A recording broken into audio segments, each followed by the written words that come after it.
SOC analysts are often overworked and underappreciated. In fact, many consider leaving their jobs or changing careers altogether. Devo recently hosted the 4th annual SOC Analyst Appreciation Day to give analysts long overdue kudos and encourage organizations to improve their job satisfaction and mental well-being. Missed the event?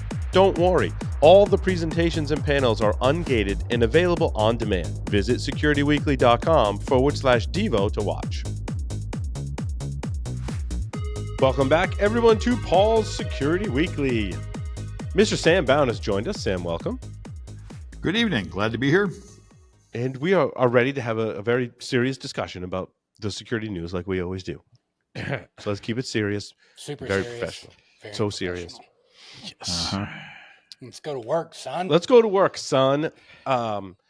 So if you ever wanted to build your own Flipper Zero, I know there's a few projects out there that have tried to emulate it, that have tried to emulate parts of it. This one is called the Capybara Zero. Capybara.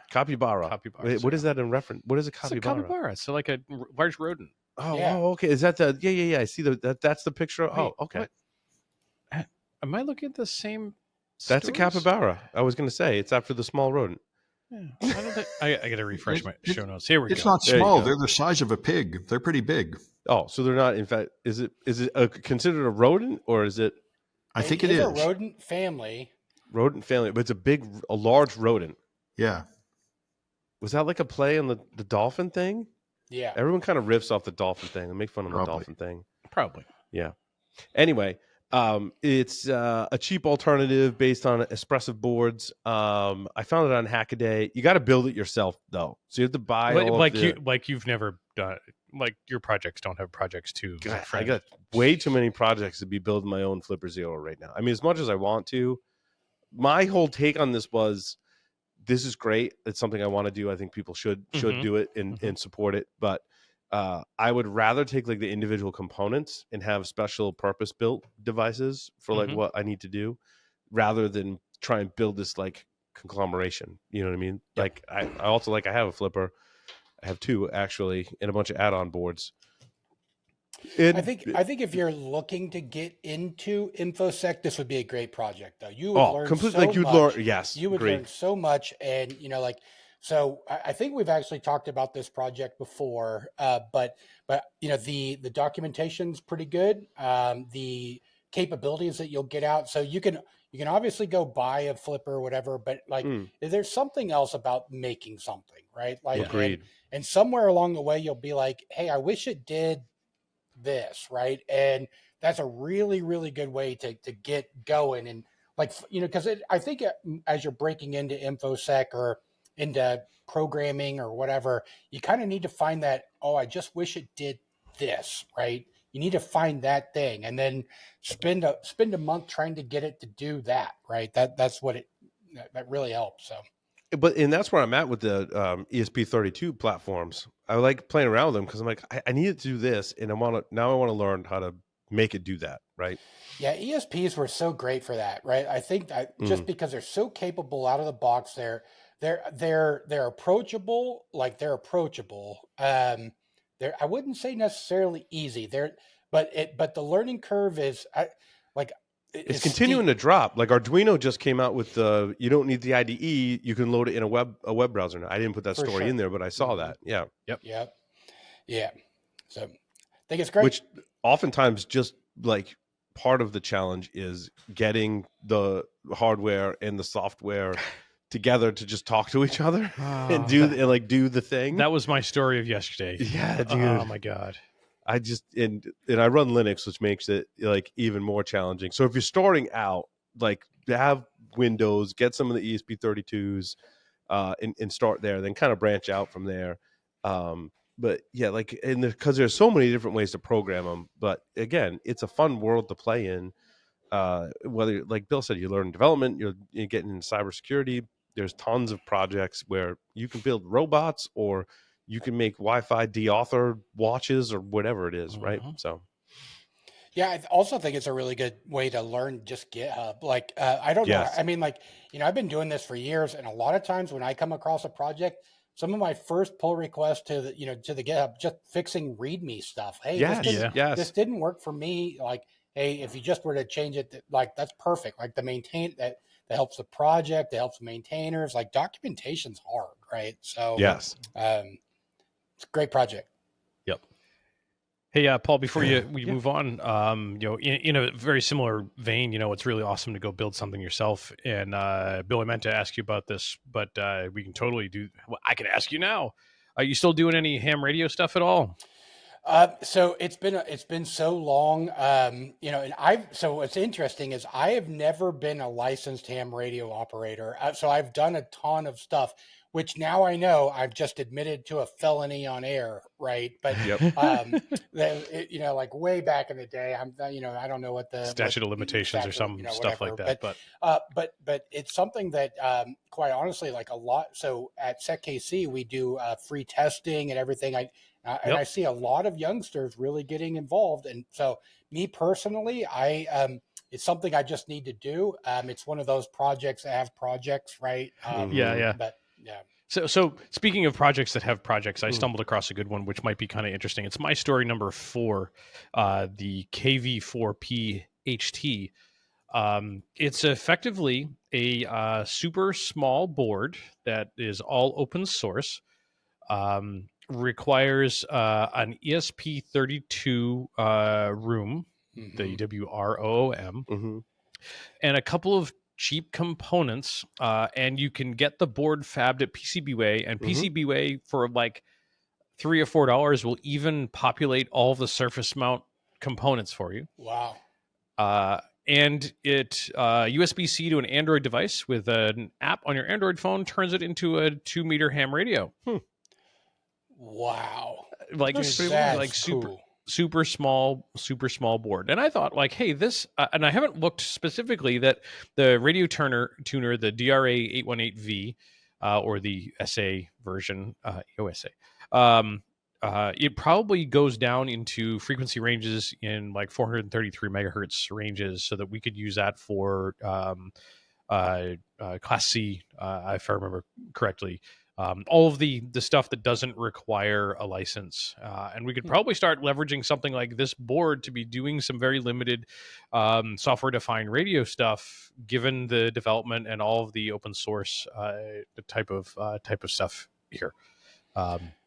So I picked up some of the boards. They came in today. I have all the components. And so, Bill, maybe I'll solder a couple together. I'll send you one, and then maybe you get another one to give away at SecKC.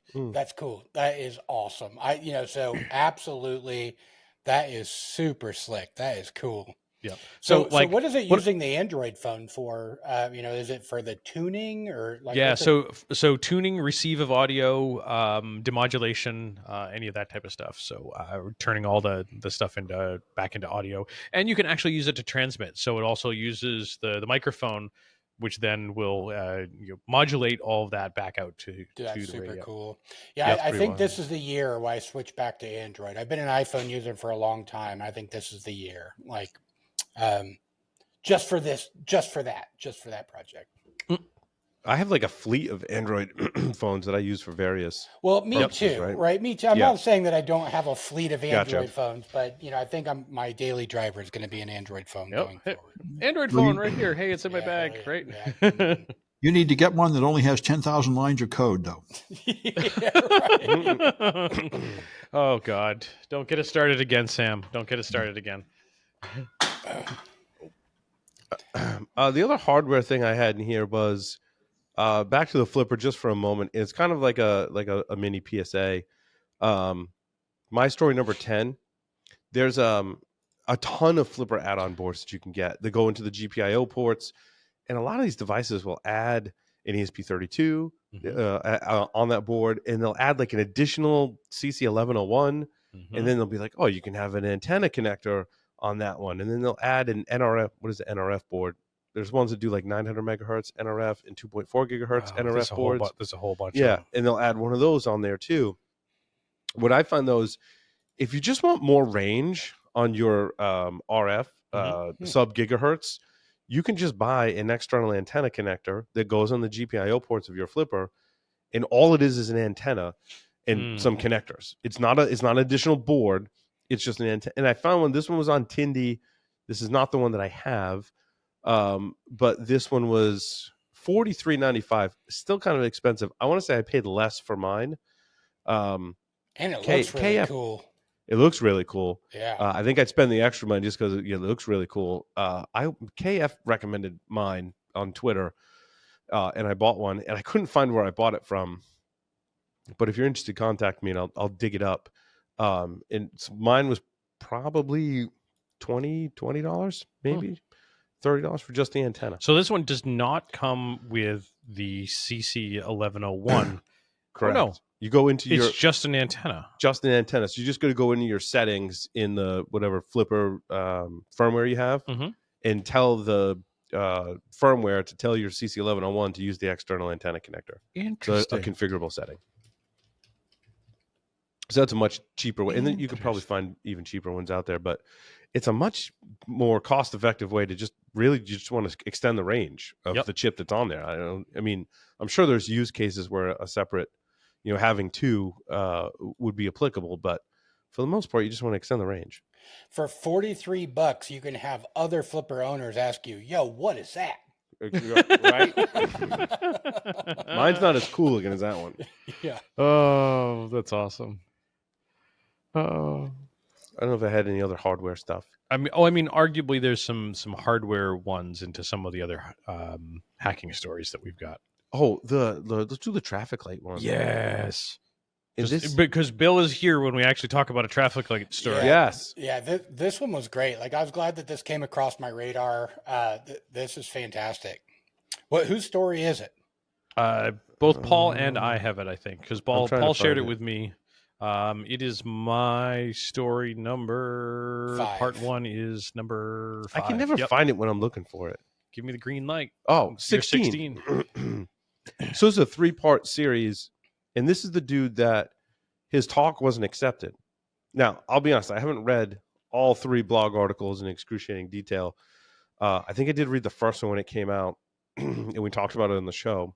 And since then, the 2 have come out, and all 3 are out. So all 3 are out, Yep. and the third one actually talks about what hardware that you need, which like what to buy on When I eBay. read this, it was only 1 and 2 was out. I have yet to see 3, and it looked like what was interesting is where this differs from the research that I've done is he's actually attacking the controller hardware, right? Yeah. And what I love, and so listen, I don't know who this person is. I love you. I love you, right? I love that this person is buying this equipment off of eBay and just hacking. Like, I mean, like he was in mapping, he found, some FTP and Telnet, and then he just like, you know what? This is my equipment. I'm just going to brute force this thing. Found the account to get in. Just loved. I love this stuff. It just this is the kind of stuff that this is hacking to me. I bought it off eBay. I'm going to hack this thing. Right. It's great. So and even better, like he got the controllers relatively cheap off of eBay. Like not thousands of dollars. We're talking 150 was one of them. Yep. 210 was the other one. The problem is that there was no way to plug in power, and the connectors that they use are really robust. And like he was finding the power cables or the power connectors, and they were in the $300 to $500 range. Wow. So he just cobbled together a bunch of cords after figuring out the pinout, and arguably made a little bit of a mess. But what do you power it with? Like a bench power supply? Just 110. Oh, okay. So you figured out how to power it with 110. Okay. Yep, I believe it was 110. Gotcha. Yeah, it was either 110 or 220. It's probably 110. Yep. But and so from what I remember, what he found was that the web interface was truly just an SNMP, if I remember right. Yeah. Interface, and was able to, I don't have it up on my screen, but what is that tool? SMB walk or something like that. Be able to, is that right? Like SNMB walk or the iReasoning MIB browser was one of the ones he's got in there. Mm-hmm. Which and so in his article he shows that I don't know, like they're all over the place here in Kansas City, but where they have the big screens that go across the highways that have been known to get hacked. from what I remember, like he showed that was previously how SNMP was also how those were attacked as well. Yeah, so, sorry, I'm reading his third part here. Mm. This is cool. Yeah, struggling to find power. This is cool. So yeah, NTCP is the protocol that they use, which is effectively SNMP over HTTP. From what I'm gathering from what he talked here. So like, ugh. I also like the bottom line where he says, in fact, most of them have no authentication turned on at all by default in practice. Yeah. Well, I'll tell you what, I like those green lights. Keep on hacking. Like, That's this right. is great. Don't turn them red, turn them green. So I wonder, are these things so so I read part 1 and part 2. I think it was midway through last week, I think is when I read this. So are these things internet exposed as well? Like, can you showdan for these things, or like how do you get to the management interface on these? That's a great question. It's a great question. I mean, arguably, if nothing else, they're in a box with probably an easily breakable lock that you could open. And yeah, so if you're going to commit crimes, you might as well go all the way, right? Exactly. Yeah, go. Yeah, might as well just have breaking and entering to your list, right? Yep. Yeah. Well, I'd like to talk about my story number 5, if you're done with that. Let's do it. Because this is, in my opinion, the most exciting news I've seen in a couple of weeks. Although I guess I should have known it before, but Brian Krebs really went into detail of how phones track you. And it is much worse than I imagined it was. And the reason it happened is because there was a New Jersey cop and somebody found their address on the internet and they went and killed their kid. So after that, they passed a law in New Jersey that police have to have privacy. You cannot put police addresses in any kind of social networking. And he sued 150 consumer data brokers on behalf because the law enforcement officer's information is in there. And so he found this app from a company called Babel Street. And what this lets you do is it gives you a map of the world, and you can draw a polygon around anything you want, and it will give you a historical record of all the phones entering and leaving that place. So you can draw around an abortion clinic or a mosque or a police station, and you can follow everybody. And then you can go to the night mode, and it'll tell you, where does every phone sit still for 8 hours at night? So you can find out where every one of them's home is. Wow. And you can do all this with the trial version. It's only supposed to be available for law enforcement officers. But when their investigator went to them and said, well, I'm thinking of writing a government contract like maybe next year, they said, oh, that's good enough. You can just have it. And but the thing is, how do they get this data? Now, I thought they got the data from the apps, because there was a famous pizza company a few years ago that closed on Sundays, and they published where do our customers go on Sundays? We can track them through the app, and they showed where they were going. So apps will tell you they're tracking your location, but that's not it. That's not how most of the data is collected. The way the data is collected is every time you load a web page on your phone, it loads the page, and then it loads a frame where the ad is going to go. And it says, hey, I have a chance to put an ad on this page. And it sends bid requests to hundreds of endpoints saying, hey, this guy just opened a page. You could put an ad on this page, and here's his age and his click history and his employment and location and demographics. And you can decide how much to bid to put that ad on there.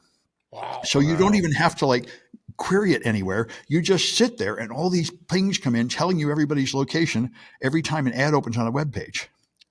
So they have incredible detailed data of everybody's location. And they say they can locate 80% of Android-based devices and 25% of Apple devices, because Apple turned this off recently. Right. They made it opt-in instead of opt-out. And anyway, you can turn this off if you go into the settings. The end of the article sure, shows you still want an Android, Bill? You want a phone from a company that makes money on ads, right? No, that's the problem. Apple doesn't make money on ads. Google does, and that's, I think, why we have this divide. Well, so I read your summary, Sam. When we go down and how do we turn this off? And can you turn it off on Android? I guess you can. You can turn off the so-called ad bidding process on Android. Although I would be skeptical of whether it really works, but I would like to test it with Wireshark or something. There's shady settings in Chrome, and they're kind of shady about how they document them and publicize them. And I think there's a couple of people blogging about them, and I've turned it. But the thing with Chrome is it applies to every profile. So I had to go into every profile and like dial back the ads. But then Google now has done the shady thing, the other shady thing where uBlock Origin doesn't work on Chrome anymore. Yeah. Oh yeah. Right. Well, I gotta tell you, man, this has like really kind of changed my opinion, and I'm really glad that you pushed in there, Sam. So, like, Yeah. for a long time, I've kind of been wavering. Like, do I want tracking or not? And let me explain why. Like, so do I want ads that are relevant for me? Yeah, I kind of do. Like, I want, like, so I do a lot of things to remove ads from my browsing, from my phone, from all those kind of things. But when I see an ad like Instagram or whatever, do I want it to be for for a 14-year-old girl? No, I don't. Like, Well, I'd rather, you know what I mean? But right well, here, I know they're tracking me because all my ads are like passing hacking certification tests and stuff. They've totally right. got my Yeah. number, and I don't care. The thing with I'm- products, though, they're often a scam when they're advertised to you on the social networks. Because oftentimes what I'll do is I'll like, Oh, because they're targeted towards me. I'm like, I want that. I want Yeah. that thing. Yep. Like, I don't, that Star AliExpress. Wars. Yeah, Yeah. exactly. That Star Wars sweatshirt's cool. Oftentimes you Google around, you find the actual site that's selling it that they were knocking off, or you go like a Bill said AliExpress or even on Amazon, and you get a few different options. You do a little Google search, a little research, and it tells you that like, hey, that product that you saw an ad for that has this premium price tag, if you buy this product on Amazon, it's essentially the same thing, and it's 75% less than what you were advertised for in the social network. Well, just looking at the end of Sam's article here, essentially what they're doing, the instructions to stop this from happening were to delete your advertising ID, right? So that function that Right. like where it's more information about yourself. That's shocking. That I mean, like, how clever and like, you got to give it to them. Advertising people are very clever, Well, but that is shocking. but I'm skeptical that would actually do you any good on Android because Google has done this many times before. They claim to anonymize IP addresses, and all they did was delete the last octet, but they still had a tracking cookie, and they had flash cookies. Google has so many ways to track you because that is their whole business model. That usually Well, that's they turn when you one off. cash in on Yeah. that class action in about 5 years, right? Yeah. Right. Yeah. Well, but I But run a only- VPN. it's not illegal. I run a VPN though. That means I'm safe, right? I have No. privacy. Yeah, right. Although, I'd like to Yeah. sneer at VPNs, but then I have to admit I totally did get hacked at Defcon, and if I'd been using a VPN, I wouldn't have. So Right. it does stop Different- some attacks. Agreed. But I think my concern is the perception Yeah. that people have. Even some pretty tech savvy people is if I use a VPN, it's increasing my privacy. Look, know that what we're talking about here, a VPN is not going to save you. Nope. VPN's not saving you from JavaScript that's loaded on your local browser. Correct. That's what is happening. You are running code in your local browser from other servers on the internet. Yep. And this is how they're able to track you. This is how Yeah. they're able to do the advertising IDs and all that stuff. Yep. So Yeah, the most common, it does not stop Go the ahead. most common attacks. It only stops, nearest people that are physically near you, which is not the main way you get hacked anyway. Yeah. Right. Yep. So to go that, to add a little bit more depth to that, like, we know what's happening, but how scary really is it? I think we talked about this on this show not all that long ago. Go check out the book. Where did it go? Means of Control by Byron Tao. And he talks about all of the data aggregation and how folks get access to it and the types of data that all the various companies collect and how they tie it together with the cookies and the depth of some of this stuff goes. And like, as I was listening to the book and I'm going, yeah, I knew all that sort of, but I probably didn't realize how deep the rabbit hole went. So it was really eye-opening about how deep the rabbit hole really went. It ties into your story number one, Sam, about Google's cookie encryption system and how people be like, well, wait a minute, I have to get access to your cookies so I can see where you go, see what you're doing. And so this was pretty quickly broken. Yeah, I'm surprised. I think I remember talking about this on this show months ago when they brought it out saying, hey, that sounds great. But apparently it's not so great. Within a few months, people are just blasting right through it. It sounded like they sandboxed these cookies with encryption so that one site couldn't steal them from another. But apparently the information stealers quickly caught up. And now there's an open source, free for everybody tool, just punch through the cookie encryption. So it's effectively worthless. And it's making me think. I think we had a discussion last week that Chrome is becoming a browser that I'm not digging anymore. And recently, it wasn't just uBlock Origin. I was, and they have no affiliation with the show, but again, because I visit a lot of sites, right? I've got an RSS news aggregator that's pulling in all sources from thousands of different websites, and I'm just like, I'm really super paranoid. So I put as many ad blocking and malicious content blocking things in my Chrome browser. Now, obviously, I research them and make sure that they're not attacking me. Malwarebytes is a reputable company, and I discovered they made a browser add-on, and it was really liking it. Like, it was actually protecting stuff. If I clicked a certain link and it had some like weird kind of redirect, it would go, oh, whoa, we don't let you have access to that site. Now, a lot of times that site was like, an exploit database or something like that. And it was doing its job and trying to protect me. But now with the latest version of Chrome, Malwarebytes is like, I can't enable these features anymore because of what Google has done to the Chrome browser. So now that's out of the picture, as well as uBlock Origin. And I'm like, I think I just might go to Firefox at this point, because I can't in my daily browsing habits use something that is less secure now, because this is a huge avenue to, again, websites are running code on your machine. That's what JavaScript is doing. It's running code on your machine. So, I hate to, throw it out there, and I've got it installed and I don't use it very often. What about Brave? I have used Brave. So the last time I tried Brave is my daily driver browser. We talk about phones being daily driver. So I have like daily driver browsers and browsers I use for specific purposes. I think many of us do. Some sites were not loading in Brave. I want to say this is a few years ago now.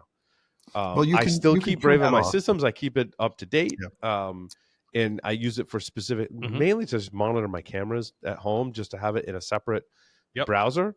But I'll give it a shot, because I do like Brave as a browser. But Brave is based on Chrome, so it might go up to that version 3 too. I'm not sure. Oh, that's true. Yeah, I think that's when. So I was a Brave. So I've never really been a Chrome user. I ran Brave for a long time, and I think I said this last week, but there was some reason why I switched from Chrome, Brave, or any Chromium based over to Firefox, and I believe it was around this same topic, right? So keep that in mind, that when you're running Brave, you're running you're still running the Chromium browser. Yeah. Yep. But aren't you still running Chromium under the hood with Firefox as well? I don't know. Like, I don't think so. I think the new Microsoft Edge, you are. Yep. Yeah, but I think Firefox is its own. It's like Mozilla. I want to say it's Mozilla's, and some listener correct us if we're wrong, but I want to say there's someone's screaming at us on the train or in their car. We could also right now. look it up while we're talking, but nah. Why would we want to fact check ourselves? There's no fact checking on this show. Firefox is not Chromium based. In fact, we're one of the last major browsers that isn't. From Firefox's FAQ. I googled Firefox Chromium, and the first link that came up was the FAQ, and the summary was no. So, but I also think, Sam, when you talk about your story number 2, the headline is Google accused of shadow campaigns redirecting antitrust scrutiny to Microsoft. So what is this all about? Microsoft's accusing Google of dishonesty, funding groups, conducting biased studies to discredit Microsoft and mislead antitrust enforcers and the public. So Google's trying to get the antitrust thing back to Microsoft, right? Because they've historically gotten in trouble for antitrust things. Apparently the big ones, Amazon, Microsoft, and Google are really worried about antitrust lawsuits. It's happening in Europe, although I don't think it'll happen anytime soon in America. And so they're trying to blame each other and say the other guy's worse than me and stuff. So, I see. It reminds me of remember the old Linux wars, where Microsoft kept secretly funding groups that would claim that Linux was software piracy and unsafe to use. It's the same kind of thing. It sounds like they're all playing dirty tricks, trying to. He had funded some group that pretended to be like an independent group, but they say Google secretly funded it. It's basically propaganda. Yeah, well, it's exactly propaganda. It's dirty tricks, political maneuvering, as they're beginning to figure out how to survive the coming political storm, because they've all been deserving to get broken up by antitrust for at least a decade now, I think, and they know they're skating on thin ice. Yeah. Yep. Yeah, listen, speaking of political storm, everyone just turn off the news. Turn off the news. Oh my God. And turn off your phones and block. Yeah. And if they're not in your contacts list for SMS messages, don't let them in. Yeah. Oh, you're talking about all the ads. Well, yeah, I don't get too many of them. I get them from both the right and the left, though. I keep getting them from like Republicans and stuff. But anyway, Yep. That has been my text messages on my phone were usually pretty good and didn't get a lot of spam messages on my phone, but I've been getting a lot of texts to join one of the campaigns to go knock on doors to ask. I only get about 6 votes. of them a day, but I'm in California, so there's no point in sending me any. I'm gonna start sending you guys. Just send $5. Just send $5. Just $5. I'll send Yeah. you $5, Bill. Yeah. Yeah. Yeah. So Sam, you've got some killers here. So that fitness. That speaking of politics, right? Oh, so yeah. no, you're number 3. Yeah, this happened a while ago. I remember like did. during the Iraq War, Yep. soldiers would take like selfies Yep. and put it on whatever Yeah. it was at that time, like Twitter Yep. or MySpace or something, and they would find out who they are. So now it turns out that the bodyguards of Joe Biden, Donald Trump, Kamala Harris, the president of France, are using like a social fitness app. Yep. To, like, Strava brag again. about- Yeah. I would Was think that how they got the Russian? They assassinated a Russian general or something from a Well, so a there's fitness app, right? I think Yeah, so. so- It was a I'm just fitness app. amazed. My I mean, Fitness Pal, I think. your Yeah. job is so serious. You'll take a bullet for this guy, and you won't like not use social networking while you're on the job. That would seem to be a pretty obvious thing to do. No, don't No, use social networks. See that, but the difference is, do you think of Strava as a social media? No, you Apparently don't. This it is a is. workout. It is. They Yeah, all have so- Yeah, but social you share your components, right? workout with other You can people. share- they want you to So- share your workout. Yeah. Yeah, so I've used this app a lot, and what's really I love it. And and the first time I saw it, I'm like, God damn, right? But like you go on a run or a bike ride or something, and one of the things it would show you is, hey, here's everybody you know that was near you during this time, or here are people that you don't know that you passed. Do you remember this person? Right? You went on this route, and during that route, you passed 6 other Strava users while you're. And I was like, God damn, man, like that. And and so I remember a story. I think what you were talking about, Sam, at Desert Yeah. Storm, where we had hidden forward operating bases that were discovered Yes. because there were the circles that were being run, that were being run by soldiers. And it wasn't even necessarily that they were being run; they were on foot patrol. Right, yeah, that is nuts. Yeah, Yeah, but I mean, just the fact that it tells you who you walked past and publishes your route is obviously a huge failure to maintain operational security. Yeah, I think, for normal people, like, do I care? So the things that I care about when I'm on those types of apps are my home address. Like I think I've probably told you guys this story before, but I've had, like I wouldn't necessarily say that I'm much of a public figure, but I've had some stalker-esque, activities at my house. And so like, I'm very cautious around Sorry, Bill. yeah, I know. When I start a run or I start a bike ride or whatever, that I'm not in my driveway, right? So that just generally speaking, people that if I am a public figure, it's people that know how to hack a Strava, right? Like, or whatever. I'm a very different target than a political figure. Mm. Yep. I Right? mean, That's this different. story is like totally right up my alley, given some of my previous proclivities with tracking people with Twitter and all that type of stuff and geotags. Image metadata. Yeah, exactly. You do kind of have a fetish for that I stuff. do. I do. Mm. Yeah. Mm. These days, Yeah, they do the interesting. images without Feet? the Nope. metadata. Feet, Not so nah, much. Not no. so much. But yeah, Everyone tracking has- people everyone without has them their- knowing. Everyone has their thing. Yeah. I'm fine with that. I respect that. Yep. Don't go tell me what your fetishes are, because it's really I don't need to know. Something Don't about need to know. Thanksgiving. What? Don't need to know. Nobody needs to know. Let's talk about hacking printers for a moment, because I love talking about hacking printers. Wait. Can we get Boris Federlich on the show? Yeah, he needs to help me with my Xerox printer. So now, again, we read a lot of security advisories and articles every week in prep for the show. What story? My story number 8 is just it looks like another benign, like printer vulnerability. And a lot of times I see printer vulnerabilities, I'm like, yeah, that's great. Like I've always really wanted them to be something more than they are. But this one caught my attention because it says authenticated remote code execution. And I still read it, right? Because again, you got to be authenticated to the device to then do the command execution. And I get it. So like CVSS score is going to be naturally lower. But the authenticated part of the advisory, while it maybe calls for dismissal, you got to look deeper and realize just how easy it is and realized kind of the history. And this goes into chaining vulnerabilities. So first thing I did was I took a quick look at credential databases. I happen to be, working on a project where I'm collecting a lot of information about default credential scanners. I actually wrote one myself, and it continues to just be kind of like, again, a fetish for me. Like, I'm all about scanning for default credentials. So I looked at some of the databases. It turns out Xerox devices are in a lot of these databases. And one of the default passwords, as an example, is username admin, password 1111. I'm like, well, if this means I need to be authenticated, what are the chances on a printer that someone hasn't changed the default credentials Super high. to the way, right? Super high.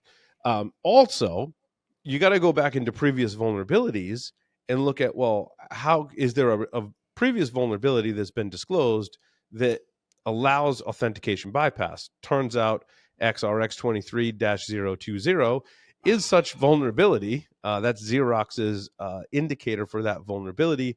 It is an authentication bypass, although some of the details are missing. And I guess what it comes down to is, well, one, you can't just dismiss vulnerability announcements. Like, it's really super hard to navigate these waters and determine what's important, maybe important to you. Also, change your default credentials on all of your devices. I truly believe there's still a gap for really good tooling and processes for identifying on a continuous basis default credentials within your networks. And also make sure you're patching these devices.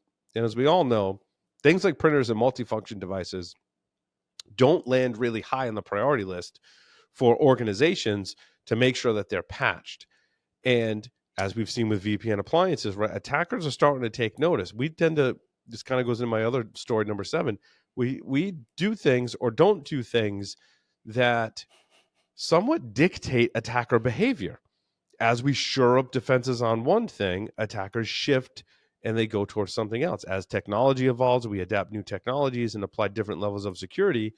That in and of itself shapes the threat landscape by nature of what we're choosing to defend and choosing to not defend. So, which I think is interesting. So when you pitched this, I was kind of thinking to myself, like, what Another does stupid printer vulnerability, right? what does remote code execution on a printer really mean? Like, what am I going to run? Like, what's interesting, and just if you scroll down a little bit in this article, is they actually land in a bash shell, right? Mm-hmm. So then you start thinking about, okay, so now I've got home base on a printer that most likely has connectivity to VLAN, like a whole bunch everything, of other shit, right? That's pretty good. Yep. So I think I started looking at the firmware and I didn't. I ran out of time to finish, but I did download the firmware and I started unpacking it. But the firmware image for this printer was 500 megabytes. Wow. And even unpacking it was taking forever. And my inclination as to how long it was taking was, it's stuck in some kind of loop, or it's not able to. It's something in it is not making it unpack, and it's just going to spin forever. Yep. Yeah, I think this one was kind of fascinating. It's definitely a Linux subsystem underneath. Yeah.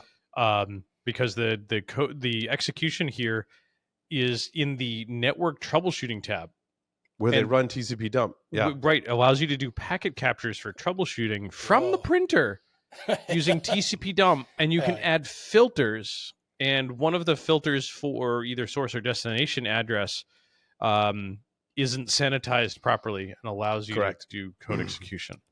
That's sick. And they basically use bash to shovel a shell. Yep. And since TCP dump is running as root on the system, it shovels a root shell back to you. Yep.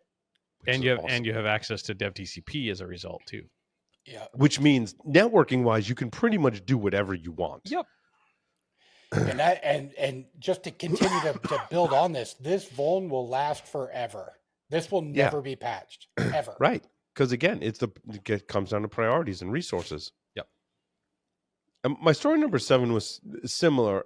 Actually, let's go back real quick before you move off of that. So, and I'm just curious, given your guys' your history there, would a vuln scanner detect something like this? Do they know versions of printer firmware? It's a complicated history. Yeah. Relationship status is complicated. Yes, because like when I was at Tenable, and even before, so actually it's funny. I was doing an interview on another podcast. talking about how I got into firmware security. And it stems from printers, because at the university, I would run scans of the network. And Larry, I believe, also shares this history. You would hit a printer, and the printer would just freak out. Yeah. Yep. And Larry, I was reminded of your story where you were scanning the printer. Yep. And it caused the printer to print garbage. Yep. And the person in the department of the organization at the time just kept feeding it reams of paper. Right. There's a print job coming out of this thing, and it's still going. So, like, they'd take the top off and gotta give it more out of paper. So they think, I think if I remember correctly, they went through more than a box of paper. And so, and it was still going.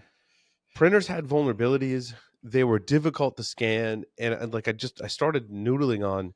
We don't pay attention to these. They don't have a screen, a mouse, and a keyboard. There's not an active user on them. If an attacker wanted to live here, also the thing with a printer and a router or switch or VPN appliance is the data going through it could be sensitive data. Yeah. If I were an attacker and I wanted to get, maybe not so much today, but certainly 20 years ago, people were printing sensitive documents more than they are today. I'm sure that still happens, of course, but if I could just grab the print jobs. And then there was printer research. It was several years ago where I was able to get into our printer. And I don't know if I was able to grab print jobs, but I was able to put like a watermark on everything that was printed. Yep. And so if you're Paul Asadorian and you have the opportunity to put an ASCII watermark on every print job that goes through it, what type of what? Dick butt. No. 8 equals so capital D tilde. You're putting ASCII penis on every, and so for a while, the printer here at Security Weekly had ASCII art penis on everything that you printed. Yep. Until someone needed to actually like print something like for work purposes, and they were like, "Could you like turn that off?" I'm like, I don't remember how. I don't remember. I don't know how to do it. You just got to send the contract to the customer with an ASCII art penis. I don't know. And then of course, like there was the stuff back in the day with the PCL job control language stuff. Yes. Phenylit and there was I wrote on another project that had published code about that. But also, like my tenure at Tenable, when we looked at scanning printers, it was like the same deal, right? When we're like, how do we scan a printer safely? And even the code that was scanning printers was like, we didn't go very deep, and it was kind of dicey because the device would crash. Don't touch that. You don't know what again, you'd send it into a loop where it would just print everything. They're probably in a lot of exclusion lists, right? Yep. Yeah. I mean, then there's port 9001. Like that's why it doesn't get scanned by default with Nmap. Going back in history, I was on a pen test, and there was a multifunction device that stored some of the documents that good were old MFD, right, printed or scanned or copied, would be stored on the device. And I think it was just an open SMB share. I downloaded all the documents, and I had people's social security numbers. Yep. And I'm like, I started the pen test 10 minutes ago. I checked the scan. There was a printer. I connected to it, and I downloaded from the SMB share all the documents that are on it. I opened up, and so within the first 15 minutes of the pen test, I had people's social security numbers.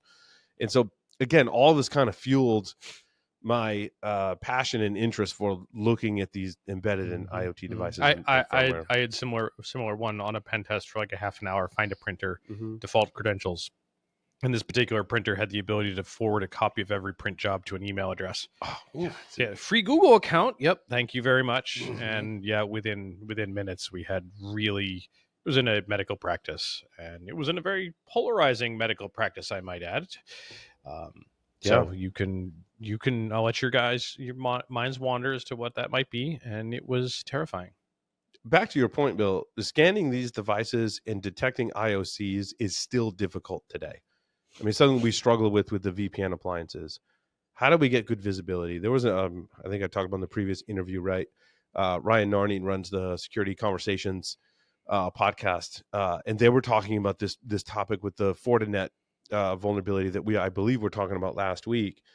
And the challenge that we face as an industry and in our security community is, how do we get good forensics data? How do we get IOCs from these devices when they're built and shipped without that capability? Right? It's hard. I don't know in your IR experience, Bill, if you've come across these devices. Yeah.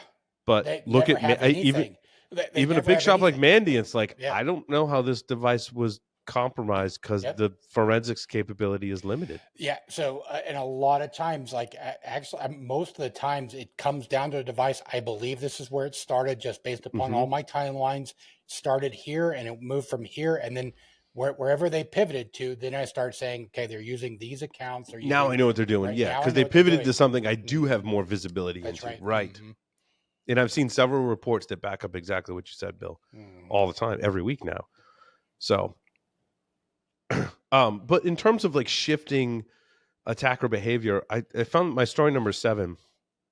And story number 7 is the open SSH backdoors, and it's a history. It's not a new open SSH backdoor, so no one needs to necessarily panic right now. But it talks about previous vulnerabilities in.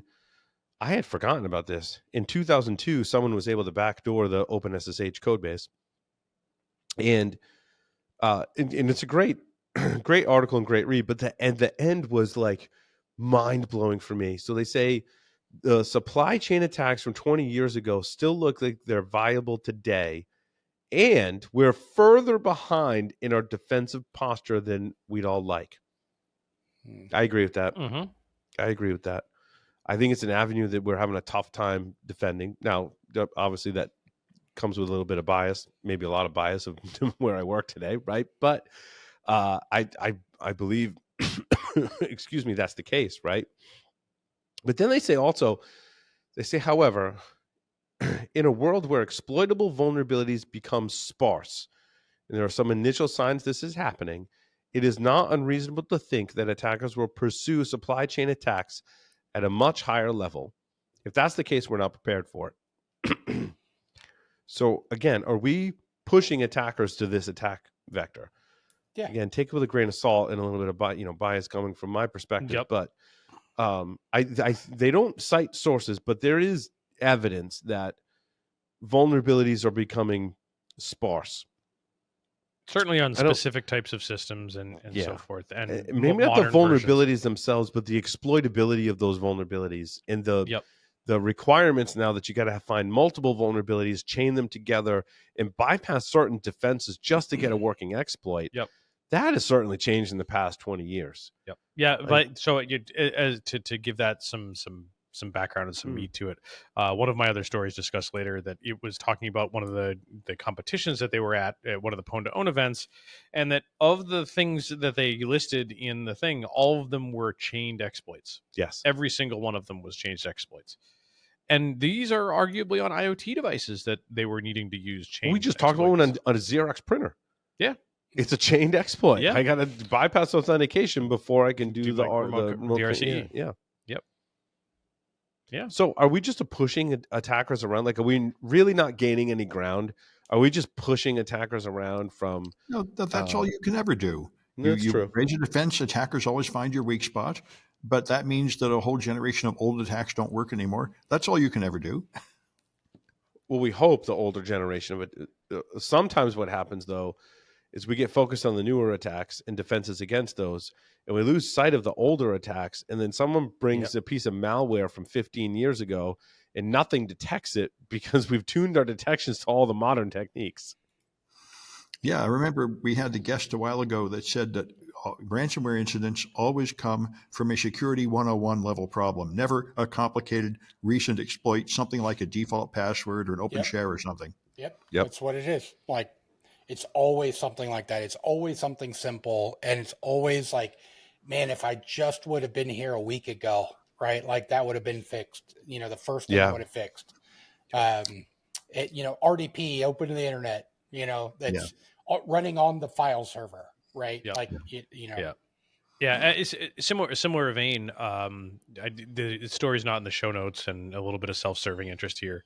But CISA released some guidance on security bad practices for OT and ICS. And Paul, you heard my pitch on this because I put together with the folks at Finite State a 3-part blog post about responding to these bad practices, and all of the 90% of these bad practices were, oh my God, back to basics. Default passwords, SQL injection, command execution, issues with memory safe languages or memory unsafe languages, lack of authentication, and yep. Back to basics. We've been doing this podcast almost 20 years. And we're we still saying talking about back to basics. But we're still talking about the same classes, largely the same classes of attacks. Yep. If we look at vulnerabilities.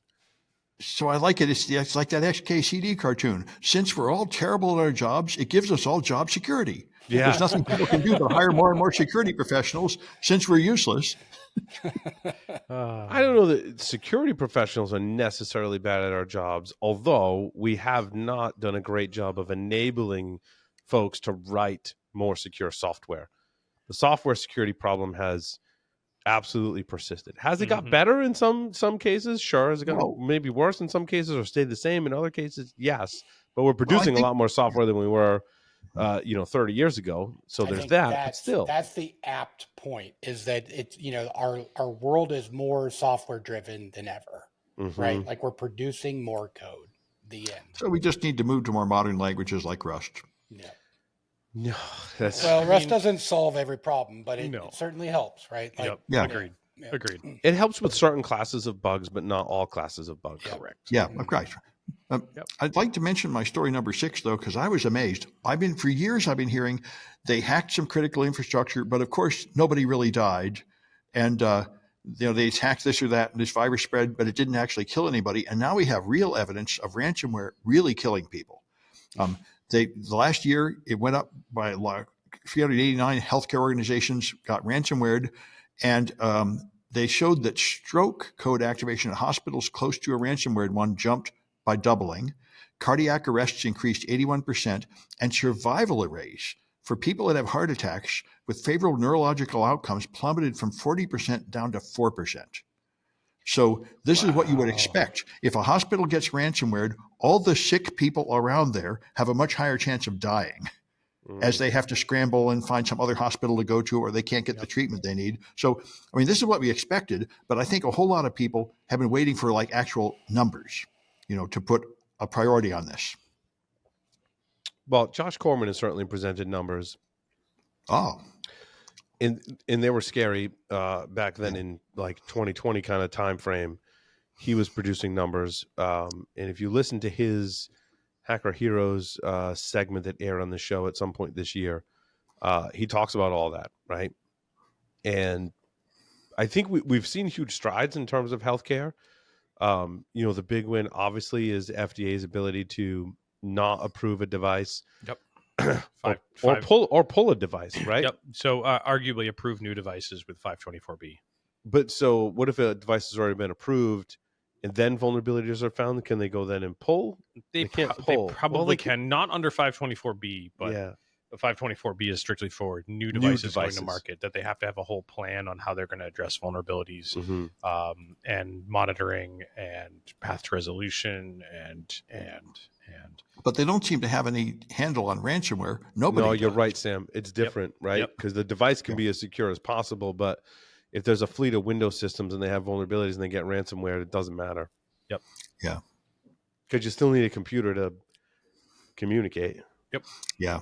I don't give too much inside baseball as to how healthcare systems work, right? Because my wife works in healthcare. We have these conversations a lot. And I worked in one for more than a decade. Yeah. And, so but we were all also patients in healthcare and in the US. And recently you get sat down in a room and like being nerds that we are, we're looking at the computer like, is that Windows XP? What is It's always XP.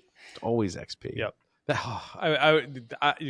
I was looking at a project that did a release today, Sat Dump, and the funny one that I thought that was hilarious, software-defined radio tool for decoding images from weather satellites and so forth, runs on Windows, Linux, and Mac. And they created in this particular version an experimental version that runs on Windows XP. In this most release that they did like within the last couple of days. They said it is not supported, don't use this, but if you've got this old piece of shit laptop laying around that only runs Windows XP, you could still run Sat Dump on it, and we're not providing security fixes or updates to this. Use it at your own risk. But the fact that they went and like tried to backport this for Windows XP Yeah, that's nuts. because so many people in the ham radio community are still stuck on old stuff, and it's many cases because The hardware, the stuff that they are using, the last bit of software runs on Windows XP. the drivers for the hardware only run on Windows XP. Exactly. Yeah. And it's getting better. It's gotten a lot better now, but still there was a lot of that for a long time. I want to talk about EDRs for a moment. I want to say the EDR is dead because I feel like it's sensational and it sounds good. IDS is dead too. And I could potentially, I could come up with some evidence that there are so many bypasses for EDR that perhaps, I don't want to say it's useless, but I don't know. Like, I go back to John Strand and his cash cow tipping where he was bypassing it. But that hasn't slowed down or died in any capacity in terms of being able to bypass endpoint protection technologies in general, whether you're saying AV, whether you're saying EDR, it all still exists today. And I think a lot of us security professionals and hackers are like, well, if it can be bypassed, then it's useless. And I guess that's not what I'm saying, because I don't want to say you shouldn't have EDR. I think it has a purpose, right? It's a safety net for a lot of us because not only is the threat landscape and attacker techniques constantly changing and improving, but your tech stack is constantly changing. And that's leaving some gaps in your security program that, again, that safety net of EDR is catching. And I think that that's where it has its place. But we need to also put that in the context of it is still, in terms of bypassability, it definitely is bypassable. Like, every single week I read articles about some either new technique or some variation on a technique that allows an attacker to either, so it breaks down into multiple categories, right? There's bypasses, and then there's like blinding, right? And then there's like disabling. Like, there's so many different techniques that we need we need a matrix of all of these different things that allow attackers to sidestep and get around EDR. Again, I don't know. What do you guys think? But we still have to have it on our systems, because if we didn't, there had to be a whole class of stuff that we wouldn't be able to deal with, right? So I'm just going to say, like I've said this before, not running an EDR makes you negligent. You have to, right? Bill, And something so, really at a pivotal moment in the show where you had something really smart to say. Your audio like really messed up. Right there, it did. Yeah, it's like it's like stuttering. Oh man, let me try. Maybe, all right, I'm back. Did it fix? No, it almost sounds like you need to unplug the USB device and plug it back in. I don't know if that's going to really mess things up, but Sam, take it away. Yeah. Well, I just think EDR is a defense, and every defense is like this. It only stops a certain level of attackers, and there's a higher level attack that will go through it. And I'm sure the EDR is bouncing a bunch of attachments to spam emails and stuff. I'm sure it's stopping the low-level attackers. And that's the same with your firewall and your IDS and everything. They only stop a certain level of attacker, and the more powerful ones get through. Or it's catching an attack at a certain stage, or when an attacker makes a mistake, or again, it's not bulletproof, but it is providing some important telemetry. Yeah, there are some attacker groups that are able to just sidestep it completely. Right, there's a lot of attacker groups out there that are just laughing at EDR. There's a lot of pen testers I know that. Well, they're not laughing at EDR, but they're like, well, we have a tool set. Yep. Okay. All right. Just another thing I need to get around. Another thing I need to do. Right. I need to chain another piece into this attack. Yep. Yeah. I think this was a surprise in 2010 when China hacked Google. And then I went to a conference and they had all the people say, we paid for your $100,000 endpoint protection device. And people just hack through it like it's not there. That's when we all lost our innocence, I think. We all realized that none of these defenses are actually keeping things clean on the inside. And I think nothing has changed since then. That's why you need monitoring and network response. None of your defenses are really that strong. And it's interesting, too. This was an article from Huntress, yeah.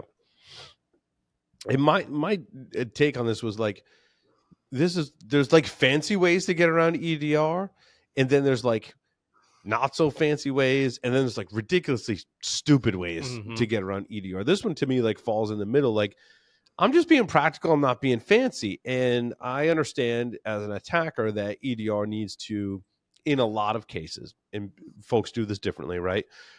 EDR needs to talk back to, needs to phone home to send that telemetry back. And they're like, well, why can't I just go into Windows and use the firewall and block that access so that even if I do get caught, it's not going to report it? Now, that's one level of sidestepping, air quotes, bypass of EDR. But they're using, what's interesting is I say, attackers can just simply use the Windows firewall, but more specifically, it's the Windows filtering platform, which is a set of system services and APIs in Windows that allow for filtering and processing of network traffic. And what this article kind of goes through is that cat and mouse game of, like, maybe I put rules that always allow my EDR to call back and try and put some protections around that potentially. But attackers are going in there and messing with rules such that from maybe a user perspective, it doesn't look like anything's being blocked. But under the covers in this Windows API, I'm restricting that traffic so that when my attack gets caught or wants to log, like, I guess it's interesting, like if I disable the EDR and it's not phoning home, that could be the same thing as an attacker putting firewall rules in, right? This is kind of a multidimensional problem, but it's not the only method I think that attackers will use. I think it's like a method to help in that blinding and or disabling and or bypassing of EDR on those systems. Bill, are you back? He's shaking his head no. He's talking, but we can't hear the words coming out of your mouth.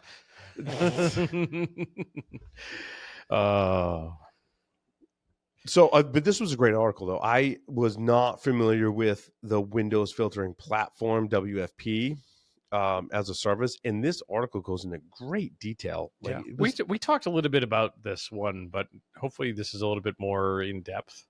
No, this is tell me page not found, because somehow the link when I added it into the show notes got the technical term is borked. And I apologize for that. So you click this link, it is going to give you a 404, but it is a blog post on Huntress. Or not. I borked the URL. Good. Just click the first link right there. Oh, wait, let me go back. Yeah. Silencing the EDRs. You did the classic mom thing. You Googled for the page that you want to go. Jonathan Johnson is the author, and this was actually based on a booth presentation that he did at a conference. I think that's what he said. Black Hat. At Black Hat, yeah. And I was like, dude, you should publish this sooner because you had awesome information in there. Maybe worked on it after that, but just great detail into how all of this works and what attackers are trying to do. So great article. So Bill, you're back now. I'm back. Yeah, but so you were trying to say something about this story, and we were talking about EDR and bypasses and the situation. And apparently Bill's EDR kicked in. Right, apparently, right. That was it. Like, or maybe that's when the bad guys put in the firewall rules, so my mic didn't work or something. But actually, what I was going to say is, and now after listening, I'm really proud of you guys. You guys got there without me. You don't need me. And so, like, what I was going to say is, like, it truly is a cat and mouse game, right? Like, and what we can't do is we just can't say EDR is worthless because of this cat and mouse game, right? So at this point, and I've said it before on the show, and I'll continue to say it, not running an EDR, like it's not the right solution. In fact, like I feel that that's negligence, right? And it puts you at a greater risk. So even if there are bypasses, even if there are ways to stop this from phoning home, like that is going to continue forever, right? There's like people need to be able to present at Black Hat. What are they going to present on, right? How I bypassed EDR, right? It's always going to continue. So, but I think what you're saying we're banking on is that the benefits outweigh the risks. In other words, we're benefiting more from EDR today in the stuff that it's catching more so than the stuff that it's missing or attackers are able to bypass. And quite honestly, you have to give it to the researchers that are looking at creative ways of bypassing EDRs. It's only going to make us better, right? Like Right. knowing that, and, I really liked where you guys took it with putting in, firewall rules and all of those kind of things.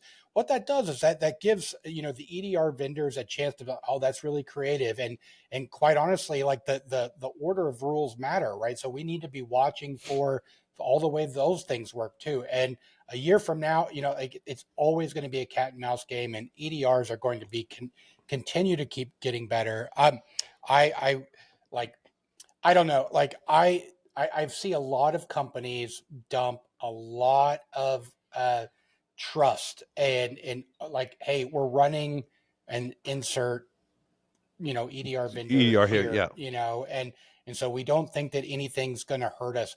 See, that's not the right No, approach. that's wrong. Right, that's wrong. But Yeah. it's at least they're doing something, right? Like, so I'm okay, but I'm glad to be back. Thanks to the tech team for getting me No, back but you're on right. the air. It's a safety mechanism, but you can't rely on just one You just safety can't rely on one mechanism, thing. right? Yep. Like maybe it's akin to, mountain climbing or whatever, where you've got multiple ropes holding you up, right? You can't just rely on just one. And those companies that are using EDR as the crutch to go, I don't have to do the rest of these security controls because I have EDR. That's going to get you popped and owned every single time. Yep. For sure. Every 100%. single time. Because like you said, Bill, this is a cat and mouse. I mean, my story number 22 is a shining example of that. What's interesting is this void maw is the like second iteration of this technology that essentially it's I don't think it's quite the same technology, but it brought me back to the early papers by, I forget the researcher's name, that talked about polymorphic shellcode, right?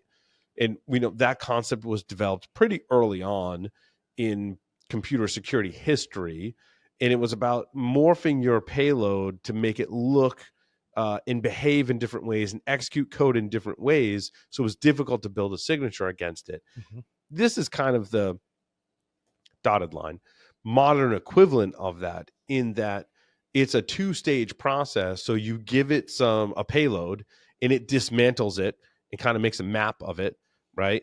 And anyone feel free to correct me if I'm wrong, because I'm trying to bring it up to a higher level before we dig in, right? So it pulls it apart and figures out how it works. Then it feeds it through a second process that reconstructs the to run in a different way in hopes that it can bypass detections. Did I get that right, Sam, Bill, Larry? I don't know if you read my article number 22. I did not read this one. That's kind of the high level. Sam shaking his head. He's saying, you have no idea what you're talking about. No, I don't know. Okay. You haven't read the article. No. So, but the LLM description is, I read the description of the GitHub project, and then I had LM distill it down for me, and I read both and tried to understand it. So there's two processes in void mod. Dismantle. The program is responsible for creating a new payload. It records uniquely executed instructions in their offsets, then uses this data to generate a header file. That header file is then sent to the second process, where it says the program, which is void maw, which the program executes the newly created payload. It uses vectored exception handler to handle exceptions and dynamically decrypt and execute those functions. So it does some kind of encryption on each of those functions and then executes them. The whole purpose is to basically make the payload look like something that is not easily detectable, or based on a signature, or bypasses some behavior based detection. Yeah, it sounds pretty good. And again, this is like the second iteration, right? I feel like the first iteration was likely tried and true, but now the people caught on, so I had to come up with a second iteration to be able to bypass detections. And he has several examples of it, like doing well but not doing well in some circumstances. Like, he's very transparent about, like, yeah, you can get around this, but you can't get around that. Kind of, where is it on the GitHub page? Yeah, so if you do bad, like he says, bad OPSEC, like you just have a default Cobalt Strike profile. That's it will still get caught. Yep. But he's got other ones where he is able to, like, get a Mimikatz payload to execute. And again, Mimikatz is like the most mapped and detectable thing on the planet, because it's so popular. Right along with Cobalt Strike C2. Correct. Beacon. Like, all right, so Void Maw was the interesting one that I thought. The header file that gets passed to voidma has 4 important characteristics. The original payload masked with int3 over any executed instructions. Mm-hmm. The XOR encryption key used for decrypting data from the unordered map. The unordered map is a global variable, and an init function which initializes the unordered map to contains the encrypted assembly instruction paired with the offset where they occurred. So, like where you're saying it jumbles it all up, it encrypts it, and then has a and then map executes to be able it in like a different order or in a different way in order to evade detection. Yeah. Yep. It's pretty wild. That is wild. Like every time I think that I know how computers work, somebody puts out something like that. Yeah, I like, read whoa. that and like, it Yeah. stretches my brain. I'm like, what? I'm like, wow. Yeah. Why crazy didn't stuff. I think of that? Yeah. I like the one from a few years Yeah. back that compiles stuff into all move instructions, nothing but move instructions. Oh, jeez. That's a fun one. Yeah. Yep.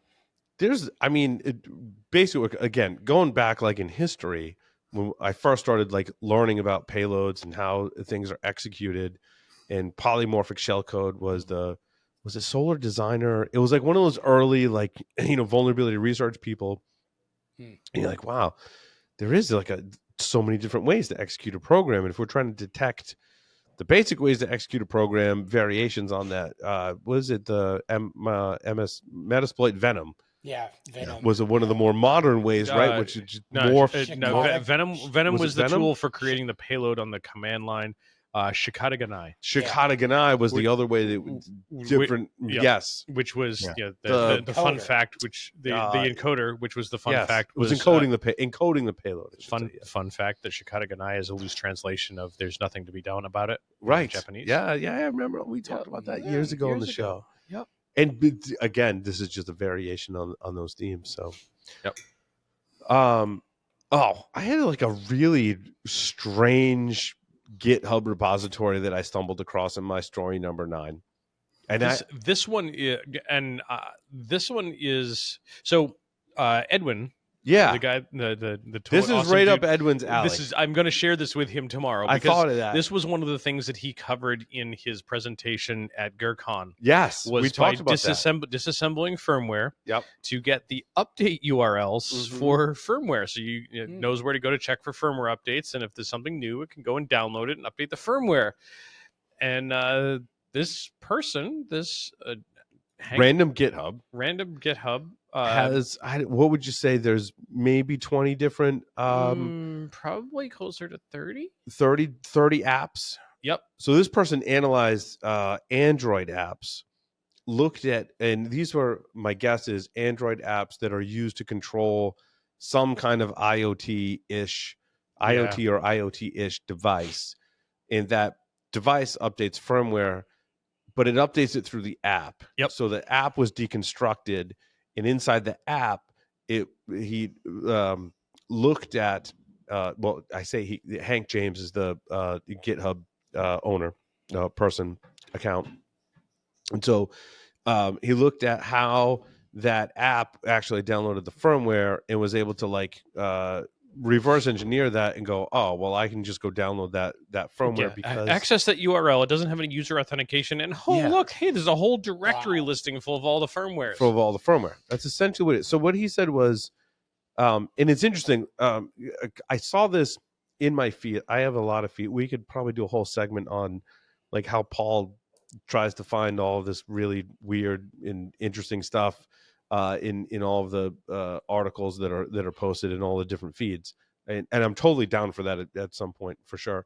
But I saw this because in one of my vulnerability feeds there was like 20 different firmware based CVEs that were filed, and I traced it all back to this person's GitHub account. And when I started poking through all of them, they all said the same thing.